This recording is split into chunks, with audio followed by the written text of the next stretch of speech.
مرا با شما چه کار؟ اول حسن امر همان است که گفتم. کار تمام است. حمله به ایران کردند و تنها تو سر مستقیم. بفرموده امیرالمؤمنین ابوبکر به مسجد بیا و در امر بیعت کوتاهی نکن. چه گفتی؟ امیرالمؤمنین ابوبکر؟ عهد شما به رسول خدا هنوز نزدیک است.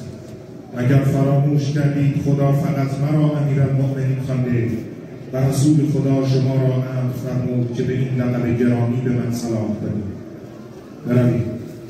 بروید و به ایشان بگویید من مشغول وصیت‌های حضرت رسولم. بی‌فایده است. حریف او نمی‌شوید. یا خنجری سایری خود داشت. برا گرسنه نخواهم گذاشت کفدار. یا حالا برو پیمان علی رو برسان. برو. حالا شد. زود باز میگردم. بیایید. بیایید. بیایید.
Oh!